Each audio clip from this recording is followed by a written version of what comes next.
Hi, in this video I will talk about the story of David and Solomon. And in the surah mentions with Moses and Pharaoh study. And Pharaoh's, I said study, but I mean uh, life story. Uh, and so that the Pharaoh is actually um, doing bad things to them, and God later punish him with the Mosa, and God distinguish believers from the disbelievers. And so here I got a question. I've heard a question about David, David and Solomon's story, and someone claimed that so that here Solomon um, uh, claimed to attack this believer community. So then I want to see this um, mention this one by one because Solomon is a God's believer and they're monotheists and God, they're leaders, believer leaders and good managers. So let's start the story and see if they are actually doing bad things to the rulers or not. We endowed David and Solomon with knowledge, and they said, "Praise God for blessing us more than many of his believing servants." Solomon was David's heir. He said, "O, O people, we have been endowed with understanding the language of birds, and all kinds of things have been bestowed upon us. This is indeed a real blessing." So he has a power that help him to understand birds and collect information, amazing information, like we did now. It's like a language of now we people check the phones now. So at that time he has similar power, like now monitoring the governments. They have power to monitor what we do, where are we. They have such power through birds. So it's interesting example. Mobilized in the service of Solomon were his obedient soldiers of jinns and humans, as well as birds, all at his disposal.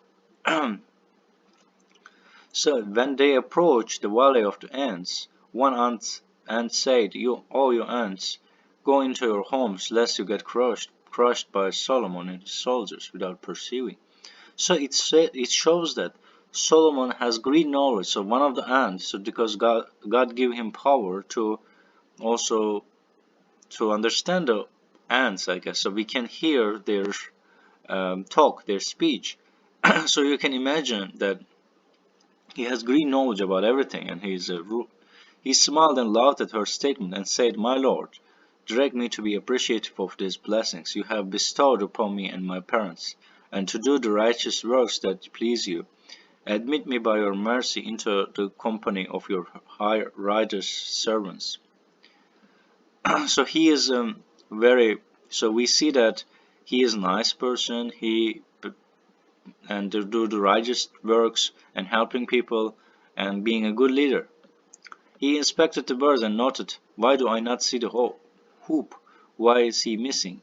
I will punish him severely or sacrifice him unless he gives me a good excuse." So it's a bird, and you obviously this is how you treat animals. You know, in now if the animal is not doing well, then they can they can kill the animal. So it is basically to serve for humans. So this is not like cruel. And so it's their job, and it also shows that he can communicate to birds. He didn't wait for too long. For "I have news that you do not have. I brought you from Sheba some important information.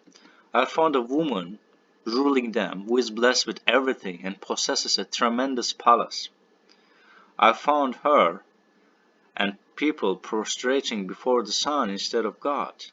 The devil has adorned their works in their eyes and has repulsed them from the path." So I think repulse them from the path is it's not only they worship the sun. I think the devil they're doing also bad things, but consequently they're not guided. So they're doing bad things. But this is not only about believing in something. It's beyond this, but the verse doesn't explain this. So this is very important. um, they should have been prostrating before God. So, but this is not the only thing, and they don't do good things. So we see that they are bad, doing bad things. They should have been prostrating before God, the one who manifests all the mysteries in the heavens and earth, and the one who knows everything you conceal, everything you declare. And interestingly, God gave him a power of seeing concealed things because he can get information about them. God, there is no other God beside him, the Lord with great dominion. Solomon said, we will see if you told the truth or if you are a liar. So Solomon is testing his word. Take this letter from me, give it to them, and then watch for their response. So Solomon wants to see their response, and and in the beginning we say that he has the knowledge and power and leadership, and he can know if they are going to do bad things or not. So she said, oh, my advisor, I received an honorable letter. It's interesting that he calls it an honorable letter. So it is not like a declaring war or something. It is from Solomon, and it is in the name of God, most gracious and most merciful, proclaiming, do not be arrogant, come to me as submitters. So this part, so Suleiman says, believe in God, do not be arrogant, come to me as submitters. So that is he bad? No. So just, and there's declaration war, or it says if you don't believe, I will kill you. Is there a such thing? No. So, but who is being paranoid? Let's keep reading. She said, all my advisors counsel me in this matter. I'm not deciding anything until you advise me. So he is like some sort of a king, princess, and then she will decide with others. They said, we possess the power. We possess the fighting skills, and the ultimate command is in your hand. You decide what to do. So here you see that they mention possess the fighting skills, and why they possess the fighting skills. So they have inclined to attack first, and then Solomon wants to feel that they wants to see their response, and there is a chance that Solomon can get information about this conversation. She said the kings corrupt any land they invade and subjugate its dignified people. This is what they usually do. But, Solomon didn't say something like that. Solomon's intention is not that. I'm sending gift to them and let us see what messengers come back with. So, and we don't know what is the gift for. Maybe the gift claims that maybe they can attack them. So they're not following the right path. So, and then Solomon probably has news about them, knows about them, and Solomon is also thinking about the possibility of war.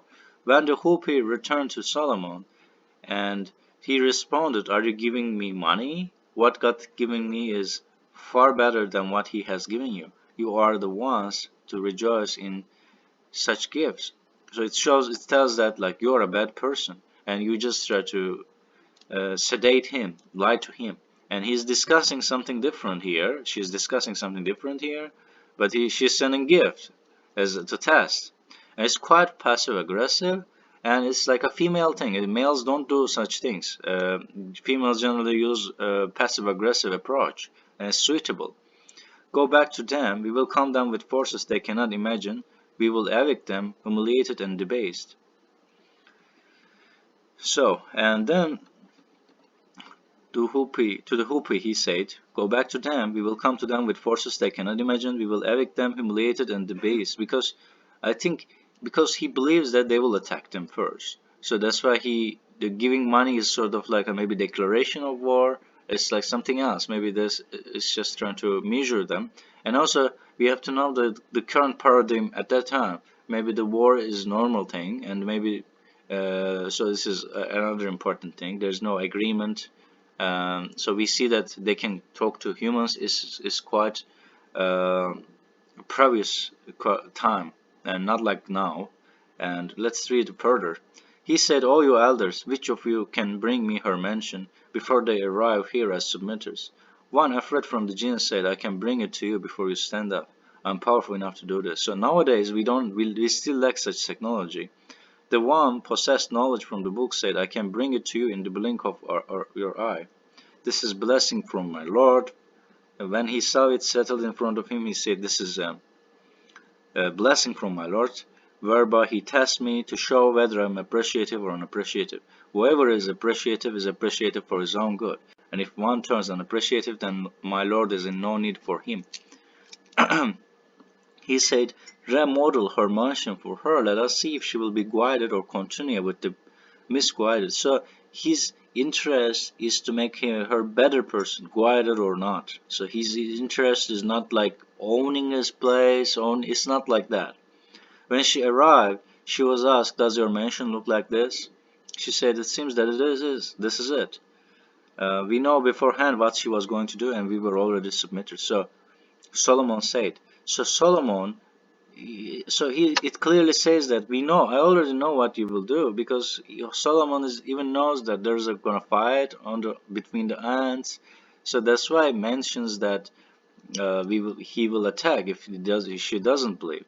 And at the end, she had been diverted by worshipping idols instead of God. She belonged to displaying people. She was told, go inside the palace. Master saw its interior. She thought it was a pool of water, and she exposing her legs. He said, this interior is now paved with crystal. She said, my Lord, I have wronged my soul. I now submit with Solomon to God, Lord of the universe. So we see that this is the end of story.